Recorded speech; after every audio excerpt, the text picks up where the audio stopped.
combination, a frequent combination from Navarrete.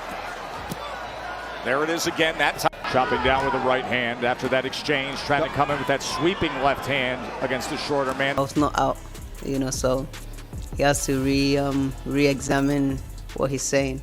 The drama surrounding Emanuel Navarrete doesn't begin with hype or bravado. It begins with doubt, with long odds, with a young Mexican fighter walking into Madison Square Garden in 2018 as a massive underdog against an undefeated champion who was expected to roll right through him. Isaac Dogbo was the favorite, polished and confident, with the crowd and the bookmakers firmly in his corner. Navarrete was supposed to be a stepping stone. Instead, he became a storm. From the opening bell, something felt off for the champion. Navarrete didn't move like a conventional contender. Hit him in the neck. Yeah, hit him in the neck. Here's Santissima. His punches came from strange angles, looping and lunging, sometimes wide and awkward, but always dangerous. He wasn't intimidated. He wasn't hesitant. He walked Dogbo down with long arms and an even longer will, digging to the body, whipping uppercuts up the middle, and throwing combinations in waves that refused to slow. By the second round, Dogbo's composure began to crack. There's that uppercut, triples up that left hand, and Dogbo backed up here in round. By the third, he was hurt, and by the championship rounds, the swelling around his eyes told the real story. Navarrete wasn't just winning. He was dismantling a champion in real time. When the final bell rang, the upset wasn't a fluke. It was a declaration. Emanuel Navarrete had arrived. The rematch months later erased any lingering doubt.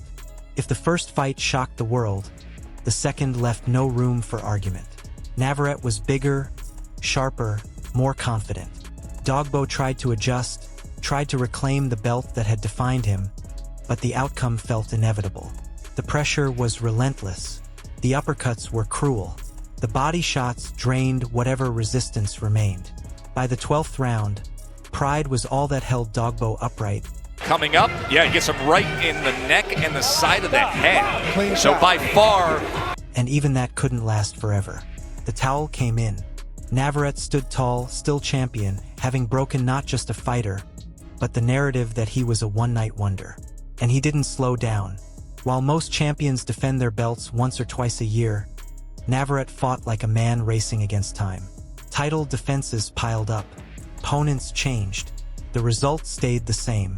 Joe Santissima tried to time him, tried to catch him in between those looping shots, but Navarrete's rhythm was chaos disguised as control.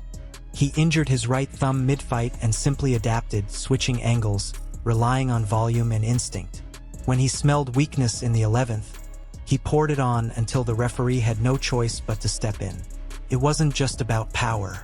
It was about suffocation. Then came Christopher Diaz, a proud Puerto Rican warrior stepping into a rivalry steeped in history. Diaz had heart, real heart. He attacked the body, tried to exploit the moments when Navarrete moved backward. For stretches, it looked competitive. But Navarrete's signature punch, the sneaky, rising left uppercut, changed everything. The challenger from the Philippines, best moment of the fight. But it's like I said, It dropped Diaz once, then again. By the final round, Diaz's face told a brutal truth, yet he kept coming forward, refusing to surrender. Navarrete answered that courage with something almost frightening. Sustained violence, angles, volume, power that never seemed to fade.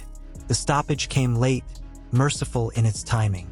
Diaz left without the belt, but with respect. Navarrete left with another statement win. Moving up in weight was supposed to test him. At 130 pounds, the punches would be heavier. The men stronger.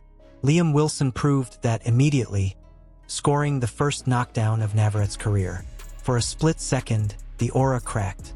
Navarrete was on the canvas. Human, vulnerable. The crowd felt it. Wilson believed it.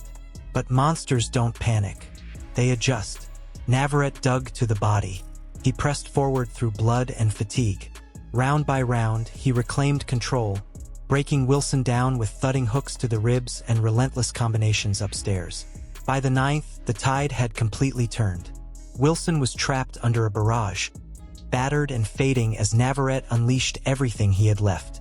When the referee stepped in, controversy followed. Claims of a long count, arguments from Wilson's corner. But the image that lingered was clear. Navarrete had survived the fire and walked out a 3-division world champion. That set the stage for civil war. Oscar Valdez wasn't just another challenger. He was a fellow Mexican star, a former champion, a fighter with pedigree and pride. Their clash felt bigger than belts. It was about legacy, about hierarchy, about who carried the future of Mexican boxing on his shoulders. Early exchanges were tense and explosive. Valdez had his moments, sharp and compact on the inside. But Navarrete's awkward aggression kept disrupting the rhythm. Whenever Valdez dipped out of position, Navarrete's hands followed. Right hands, uppercuts, sweeping hooks that turned small mistakes into dangerous situations. It wasn't pretty. It wasn't textbook. It was effective. Through every division, every opponent, one truth has followed Emanuel Navarrete. He is chaos wrapped in endurance. He throws when others would reset. He advances when others would pivot away. He fights with a work rate that feels almost defiant, as if daring his opponents to keep up. And so far, most haven't. But in boxing, legacies are fragile.